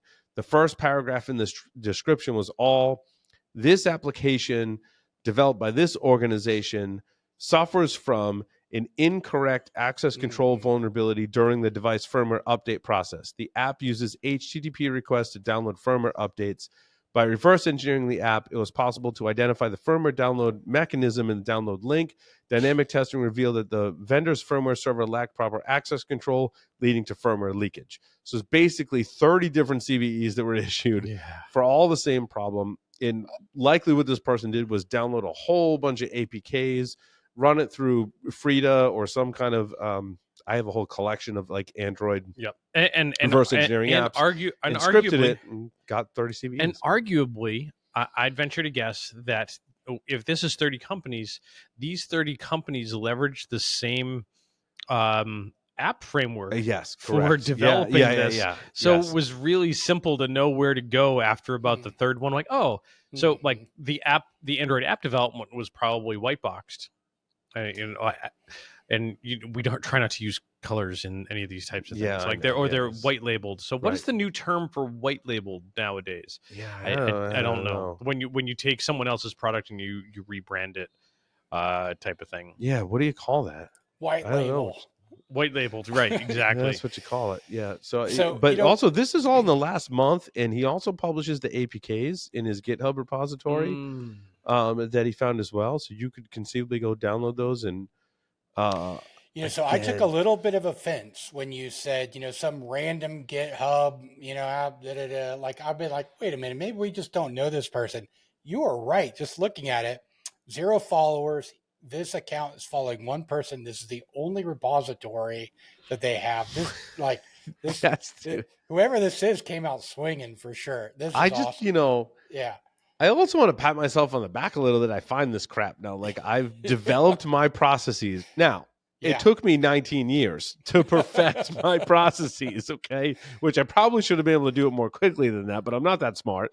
But my processes now like uncover this crap. And again, I don't think this is anything proprietary. I'm more than in fact, I published my OPML file. It probably needs to be updated on my website.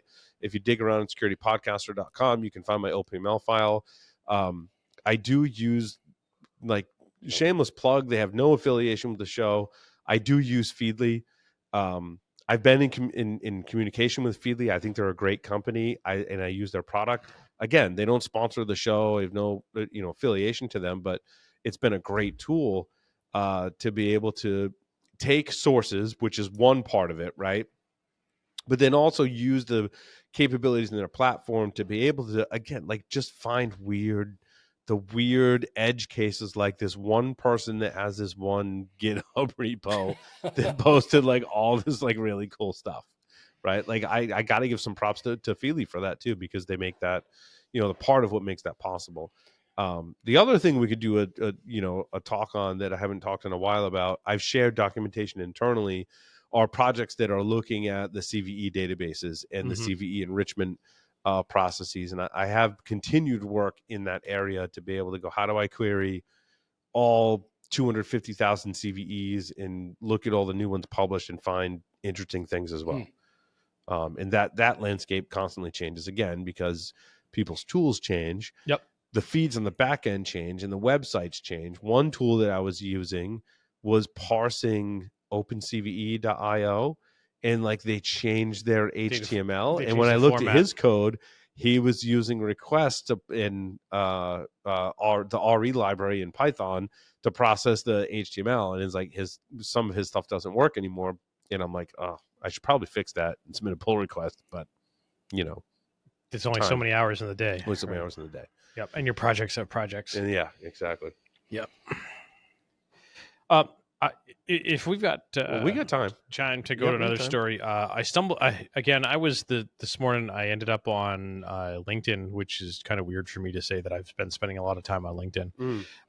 But I was just scrolling through LinkedIn for a couple minutes and stumbled across a post from HD Moore. Yeah, dude. One thing, going back to our previous conversation about like finding stuff, people will send me LinkedIn articles and I'm like, I didn't see that because I need something now to aggregate LinkedIn articles, right? And Twitter was the same thing, but Twitter did weird shit with their API, which made it not work, and I haven't gotten back to that either. Yeah, don't bother. You can't. You have to pay now. It's like don't bother. It's wonky. So Mastodon would be the other one, but I haven't gotten.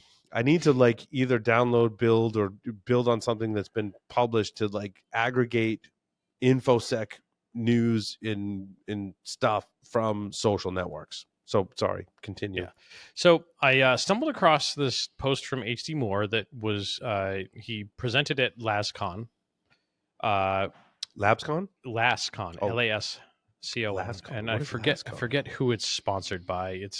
Which story number is this? It is my story number 7. Okay. Yep, and it's a link to his presentation, the PDF of his presentation. So I can't wait for LASCON to, if they recorded it, to release this, because I think having HD Moore narrate these slides will be amazing. Oh yeah, Because there's it's like HD. 150% more information in what HD says than what's in the slides because he talks so fast. Totally. And I say that as a compliment.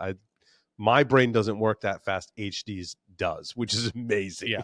But he talks about, going effectively taking all these numbers that we are given as part of any identification scheme that we start to look at. And then we apply, quote, the hacker brain to these numerical systems to start figuring out what they mean. And when we start doing some analysis of them, that it, in many cases, arguably comes very easy for us to figure out some correlations and so forth to some of this type of stuff. So he talks about some of the identifiers. Some of them are easy, like social security numbers. Pins are awful because they can be predictable. He talked about Dell service tag numbers, and that it's the Dell service tag number is actually base 36. And it converts to, a number ID, you flatten it to decimal, and we've got some other fun stuff there. VINs for vehicles.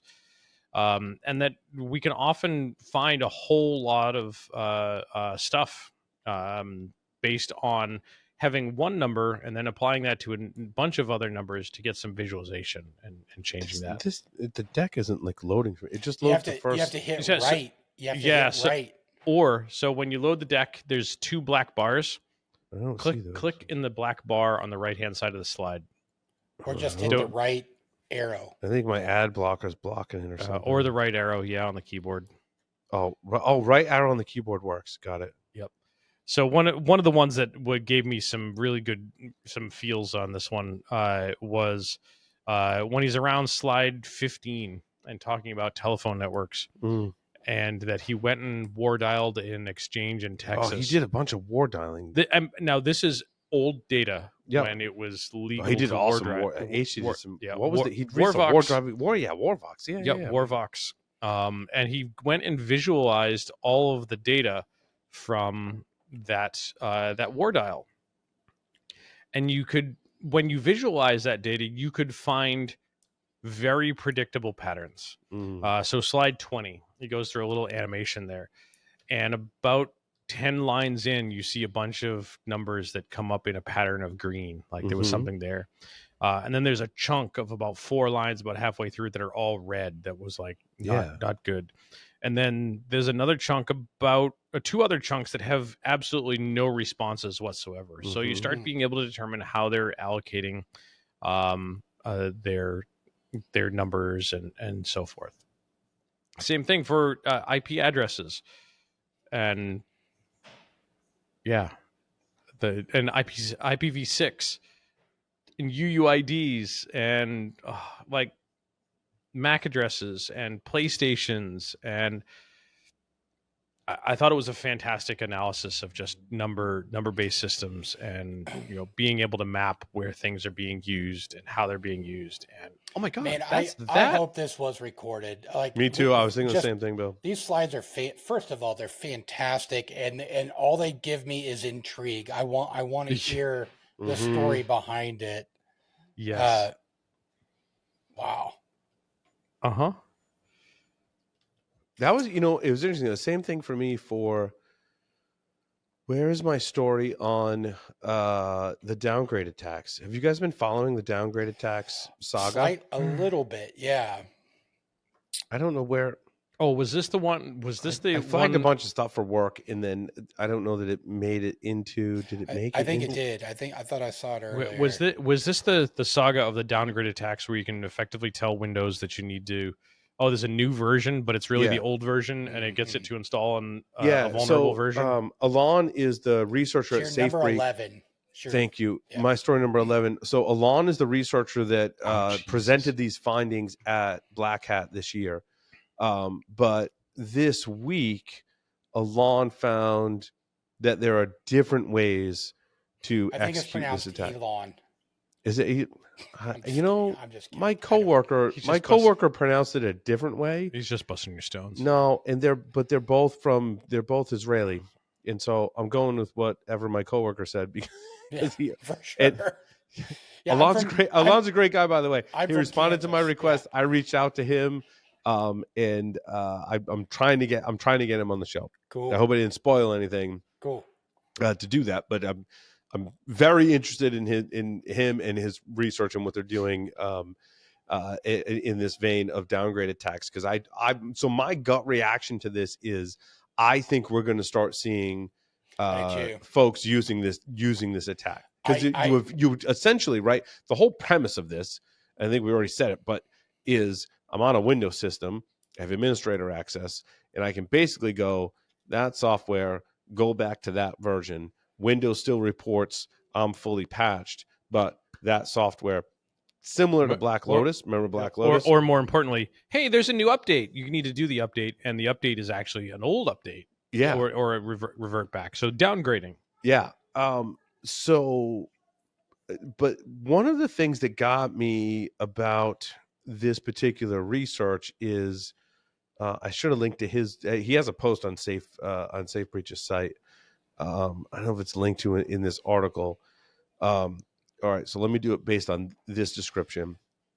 Yeah, so virtualization based security, or VBS, in Windows is a security protection that comes from Microsoft that's using the hypervisor layer to be able to protect Windows.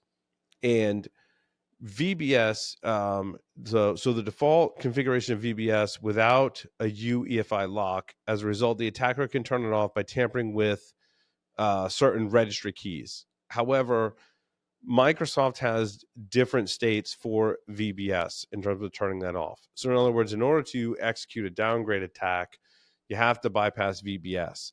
But VBS in its most secure state doesn't allow downgrade attacks to occur. VBS in other states, as in if it's turned off, or I forget what the other state is, will allow an attacker to do the downgrade attacks.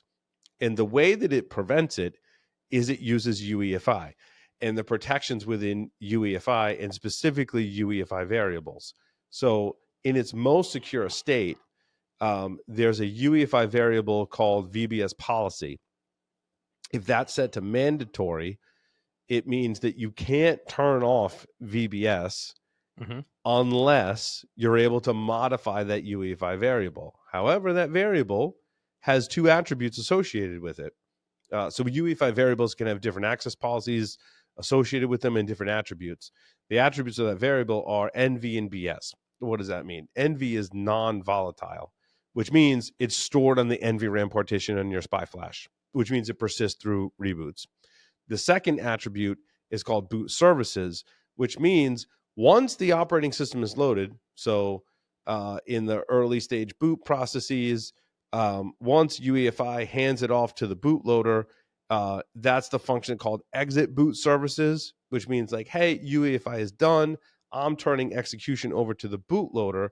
If the variable is marked as boot services, it's only accessible when the computer is booting up. It's not accessible from the operating system. If you need to change that variable, you have to boot into UEFI, have physical access to the system to be able to modify that variable. What that means is once the OS is loaded, or once the bootloader kicks in that stage, I can't turn off VBS. That's the locking mechanism. So they basically are using UEFI to lock the state of that variable, so an attacker can't turn off VBS once the operating system's loaded I have to have physical access to the system in order to do that. And so that was one of my mini research projects this week, is going, wait, it means we're vulnerable to downgrade attacks unless this UEFI variable VBS policy is set to mandatory. The interesting thing is Microsoft introduced this functionality in this variable as a way to prevent downgrade attacks. However, the irony. However, Microsoft's own documentation says, and Alon says that in his article, that you may experience issues if you set it to mandatory, because that means VBS is on, which means some drivers may not load or experience difficulties. So you, again, may run into issues doing this, because, again, this is kind of a new thing, which makes sense when you think about drivers and access to memory and all that kind of stuff. That's being restricted by VBS. So it's a great you really need to read. I don't know why I didn't link to. Do they link to the Safe Breach article in this? Yeah, this is the Safe Breach. Yeah, this is the the update on October 26th is the one you want to read. I read this like 3 times. And he has a demo, and yeah, so you can do VBS without UEFI lock, but basically it means that it's still exploitable. You can do it with UEFI lock, but you can do it with UEFI lock and the mandatory flag. So it's enabled through the registry. So like you flip this registry key, Windows will flip the UEFI variable. Then once it's rebooted, like it's basically locked in the system, and you can't disable VBS. It was a great read. It was really, really cool stuff. So it's not automatically set when UEFI lock is enabled. Has to be manually. Furthermore, it was only officially documented September 24. So because of this, I expect very few machines have this flag enabled. So like the mitigation to this thing is like really new and could cause adverse effects on the system. Yeah, it's pretty wild. Does a great job of explaining it in the article, better than I just tried to regurgitate it back to you. But again, really, really cool stuff. Also, so Bill, you're on my side. My gut reaction is attackers are going to use this. Yeah, absolutely. Right? Like, I think I'm going to use this, right? Like, I mean, like just planning. Yeah. But Right? yeah, I think that this in the cat and mouse game, right? Like bring your own vulnerable driver is an interesting card to play, right? Like, so, Yeah. or, or whatever, right? But like, this is like, I don't have to bring my own. Right. I tell Windows to go back to a version that's vulnerable, and then I can bypass EDR. I can do whatever I want. For sure. So Larry, I really want to hear, like, I was hoping that you were going to go for your story number 2, like as a newly, EV owner, I want to hear about hacking nearby EV. Wait, chargers. You got a Tesla, Bill? Listen, I didn't say Tesla. I know you're not a big fan of Tesla. I'm not. I get it. I'm not. But dude, I mean, EVs are computers with wheels. I got it. So I own an EV now, and I absolutely love it. And if Tesla were a computer, it would be like an old Linux distribution with lots of issues. I think is where. Yeah, that's kind of right. That's kind of where I'm at. Yeah. I mean, like, yeah. No, I think that's why I like it though. Like I feel like I'm driving a Linux. Yeah, I kind of agree with it. I'm driving a Linux car. It's fine. So I mean, Linux is great. I mean, it's not pretty. Yeah. Yeah, and it has issues, and you got to be willing to tinker. And so, what did you get for an EV? What did you get for an EV? And do we like Linus? Yeah. No, and not. No. I want to hear. It's a love-hate. But hold on, what EV? Is. But what EV did you get? I'm not ready to disclose that yet. I got something that is very unique, very niche. And I'm You got a Oh, you got a Rivian, dude? You got a no you got a way. Fisker's Ocean? What? That's funny. Bill, Billy, I just that's want to put it out funny. there. Bill's Yeah. driving a Prius, and he doesn't want us to know that he's driving a Prius. Okay. If I had a Prius, I'd tell you I had a Prius. They're pretty dope. I want to hear about hacking the EV charger. Now, did you go to this talk at Sector? I did not. So this was not at Sector. Now I'm totally going to It OSN was- Bill just to figure out what EV he has. It was at By the way. Sector 7, which So is a what, I don't know different. the difference. I didn't know the difference either. Apparently, it is a more private conference sponsored by CompuTest out of the Netherlands. Oh, So yeah, it was interesting. so Paul, do you have a Tesla charger at your house? I do. Yeah. Okay. And when So- I had it installed, there was a really wonky process to like initialize it. And I gathered that it was some Linux IoT device that has horrible security, was my gut reaction to the whole process. And I haven't gotten back to like figuring out what I could do with it. I kind of feel like other people have looked into it, but maybe not. I don't know. But again, getting it, I had to give it access to my Wi-Fi network. The whole process was like red flags were going off left and right. But then also there's obviously a data connection between the charger and your car. Yeah. As well. Obviously they talk to each other. So I'm currently so right now I am charging mine off the 120, right? So like, yeah, that's not ideal. Not ideal. And so I'm looking into, as I was scrolling through these slides, Larry, I'm looking at that one, I'm looking at that one, I'm looking at that one, right? Like, so. But for those that don't know, when you get an EV, so like when I got my Tesla, I looked in the options on how to charge it. And it was I could plug it into like the 110, and that was really slow. Yeah. I could have them put a 220. Yep. Like same thing as your dryer, like in your garage. And actually, a lot of like Airbnbs will have. I figured out later, like a washer dryer in the garage. If you're not going to use the dryer, you could totally unplug it and plug your car into it, and it's not horrible. Yeah. To go over 220, it's way better than 110. I used to know the charge times off of that. Yeah, or you can do the 48 volt hardwired Tesla charger. I got lucky in that I knew an electrician that used to install the Tesla superchargers and did side work, and is a friend of mine. Nice. And that's my son's soccer coach, and he came in and gave me a great price to install it. So, and it's not an insignificant amount to get that installed, but it's way faster than. Not as fast as a supercharger, obviously, but way better than plugging it into any kind of 110 or 220. Well, I've had my car about a month now, and I've only been running off of the, just a normal outlet, and it's fine. Like, I I usually charge it overnight too. Me too. Same. Yeah. And so people are like, don't get me started on the misconceptions about EVs, but I'm like, I don't know, man. Like I charge it at my house and I wake up in the morning, it preconditions the battery. Yep. It's plugged in and it warms up to whatever temperature it needs to be, depending on the weather. If it gets hot or cold, when I get in my car, it's the perfect temperature for a human being every single time. I'm like, I don't know why people are complaining or hating on it. I don't get it. Getting back to Larry, to your article, did you read through this?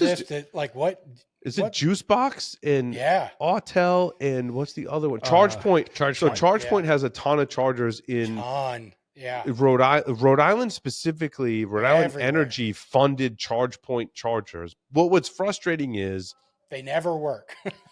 But also, like the Tesla built-in app doesn't tell you where ChargePoint chargers are. Of course, you need another app. And so, quick story: my wife one night pulled into the driveway with 1% battery on the Tesla. Now, I was proud. My wife and my oldest son were having panic attacks in the car, and I thought it was hilarious. And I was super proud that they pushed it all the way to 1%. And the next day, I was like, if you have this app, I forget what app I installed, but I'm like, PlugShare. Yeah, PlugShare. Thank you. I'm like, if you had PlugShare, because she called me, she's like, I'm in this area of Rhode Island and I'm not seeing any chargers. And I'm like, if you had PlugShare, like you literally drove past a charger that could have slower, but could have given you a charge. Yep. And it was charge point. And by the way, it would have been free because Rhode Island Energy subsidizes that. So it's free to charge in Rhode Island. Anyway, I'm off my soapbox now. Anyway, so like this was a whole, low energy to high energy hacking. Arguably, there was a whole minimal impact of Bluetooth Low Energy for Juicebox, Autel, and ChargePoint in these attacks. The bigger one was a lot of firmware analysis, a lot of outdated, unsupported operating systems, firmware analysis, debugging of live devices. And once they had a lot of that done, they were found that network services were available and that they could do a bunch of things to network services. And if they used some deauths against Wi-Fi, it would go back in. At least two of them would go back into provisioning mode, which they then could connect to it over Bluetooth and put it on a different Wi-Fi network, which then they could. That was my directly. concern with the Tesla one because it was the same thing. There was a provisioning process to get it on my Wi-Fi network, like any other IoT device. Provisioned over BLE. Yep. And if you deauth it off the Wi-Fi, it can't connect, so it goes back into provisioning mode. That's nuts. A deauth attack puts it into provisioning mode. Yep. So we go back to our projects of projects, Paul, on some of the beginning one. In slide 56 and 57 here, one of the things that I learned here was about DAP-Link. And this is 96 slides. It is. Wow. So DAP-Link. Flipper Zero? It is. So that's where I was going with this. So DAP-Link is an open source software project that enables programming and debugging application software running on ARM Cortex CPUs. That's a PC byte connected to a board, which is connected to a Flipper Zero. So now look at the next slide. Now the research has just gained so much clout. So now look at the next slide. Next slide. Yep, next slide. My Flipper Zero usage in 2023. DAP-Link app. Too many times to count. All their features. 0. That's freaking awesome. Like they used that as the in-system programmer.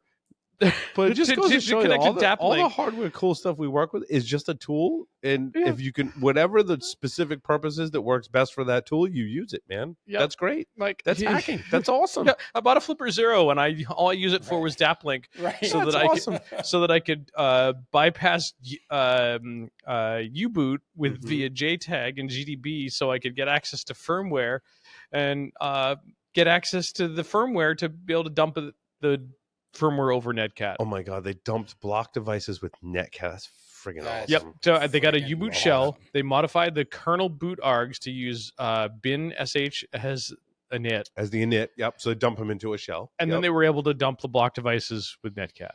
So they dumped the firmware with Netcat. That's right, because it just shows up as a Linux device. MTD, probably an MTD or whatever it is device. Yeah, and you just dump it with and then analysis, because you got to do DD over Netcat to get and then analysis of Wi-Fi, Bluetooth for the provisioning process, and the fallback and all that fun stuff.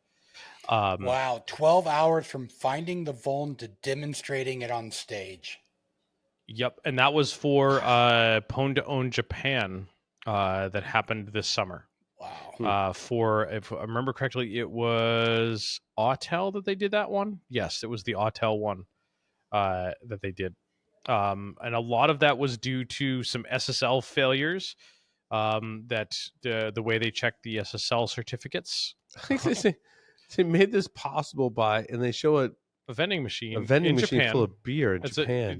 Japan is huge on the vending machines. Yes. You can buy anything out of a vending machine. In fact, Mike Poor has bought me stuff out of a vending machine. We'll tell you a story. Bill, don't go away after the show. We'll tell you a story. Yep. One of my favorite stories, actually. I forgot about that story. Anyway. Yeah. That's amazing. We're running a little short on time. Yep. That story wasn't that interesting. We don't have time to debate the declaring the demise of modern cryptography. I got one really quick. Go ahead, Larry. My story, where did it go? My story number 6. Ethics of publicly naming compromised systems, from our good friend Mr. Tom Liston, who is apparently back blogging again at yourflyisopen.com. Hell yeah. I would expect nothing less Nope. from Nope. Mr. Liston. Now Nope. we're going to have him on the show. Yeah. I miss talking Like, with Tom. So Tom has been playing for a long time in the all of a sudden he finds compromised websites through Google searches and compromised WordPress installations that have been reaching out to him because of net menaces and La Brea Tar Pit and all sorts of other fun stuff. And he's chronicled over a long time that it's been really difficult for him to reach out to these companies that have been compromised, that he's found and can have evidence and try to report it to them. And people have said, like, all right, Tom, like, they're not buying the fact that, you know, they're compromised and you're having a hard time convincing. Just name and shame. And his argument is, you know, this is great. I'd love to name and shame, but at the end of the day, these companies are victims. Yeah. Right. And naming and shaming victims is wrong. Name and shame the companies that make the hardware and software with vulnerabilities that we consume. Did I say that out loud on the show? Did. I did. And we agree. Yeah. Okay. Yeah. They're still leaving the doors to your house standing open is dumb, but it doesn't give someone the rights to steal your stuff. Yeah. If they do, you're still a victim. Agreed. Quick hits as we wrap it up. My story number 14. I giggled to myself. Sometimes I make myself laugh. This was called x86 Platforms Part 3, Early Kernel Boot Processes with Microcode, ACPI Overrides, and init-rd. This was specific to the Yocto project, which is an open source collaboration project. Helps developers create custom Linux-based systems regardless of the hardware architecture. I do plan to read the entire series because I love reading about early stage boot processes because I hate myself. I was like, wow, I really know myself really well, and that's kind of scary. There was some really nerdy Linux stuff in my stories, number 12 and 13. 12, you dig deep into SE Linux and specifically bypasses into SE Linux, which is interesting. There was also my story number 13, a deep dive into Linux's new mseal syscall, which was introduced in kernel 6.10. which prevents against certain attacks and allows a developer to protect certain regions of memory within the kernel, not from an SMM, like SMRAM memory protection. It's more tightly coupled to the hardware, but in the kernel, which was kind of interesting. What else? We talked about that one. What else didn't we talk about? Oh, and then vulnerabilities in Realtek SD card readers. A couple interesting things about this story. The disclosure process for this was really long, which part of me really respects and part of me is super frustrated with. What number is that one? I saw that. My story number 17. Yeah. And as I get a little more involved, without giving too much away, in vulnerability disclosure processes, it's I struggle with. I want to do the ethical, responsible thing, but also I want to give defenders everything they need to be able to defend themselves, and often that's sometimes at odds with the ethical, responsible thing to do. And it's great for me to be analyzing and thinking about and experiencing these things, because I'm giving a talk with the Zenobia, actually from our PR company, Zag Communications, at the Cybersecurity Marketing Conference in December, about vulnerability disclosure, and specifically its relationship to marketing, which is important. And I love the opportunity to talk to the marketing cybersecurity folks about how does this interaction happen. We have 25 minutes to distill it down, which is super challenging. And so when I was reading this article, I'm like, this disclosure was like over 2 years. wow. But he found all these interesting attacks that affect Dell, Lenovo, HP, and many OEMs that include SD card readers inside their laptops. Turns out it's very common chipset, and he found vulnerabilities in it. Now, what I haven't done, because I just recently discovered this article, on my framework laptops, I bought at least one, I might have two, at least one SD card reader, micro SD card reader that fits in the slots on your framework laptop. Yep. So framework is a USB-C connection, and then it converts that into all kinds of different access ports, right? And I have an SD card reader, and it's super convenient, right? Like I have an SD card reader all the time in my laptop that I can swap in and out. Super convenient, but I'm like, is that the same chipset that's vulnerable? And these vulnerabilities allow things like writing to arbitrary kernel memory or access via DMA. And this researcher is planning on updates that talk more about DMA access. So this is part one in a multi-part series. Yep. Super interesting. And like, you know, DMA based attacks have been around for a long For a time. long We saw the FireWire stuff. It'll be really interesting to see if, like in your case, Paul, that the access of this is over USB-C, Lightning, whichever. Yeah. And we have the similar types of things that we had with DMA access back in the Right. FireWire days and so forth. That's what it seemed like to me too. Yeah. I talked about that with Zeno Kova. If you go back into Below the Surface, we talked about that with Zeno. Very last story, number 15, privilege escalation through TPM sniffing when BitLocker PIN is enabled. Keep in mind, when you read this article, the attacker has to already know the PIN.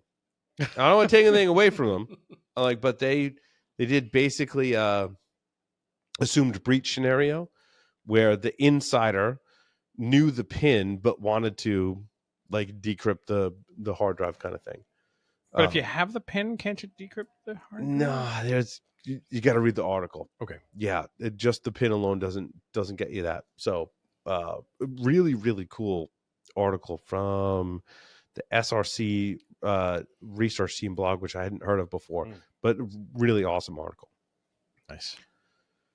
Well, what do you think? Should we wrap it up now? Let's wrap it up. Thanks, everyone, for listening and watching to this edition of Paul's Security Weekly. Larry, take us out. Hey, don't forget to like and subscribe. We got to ask for it, right? Over and out.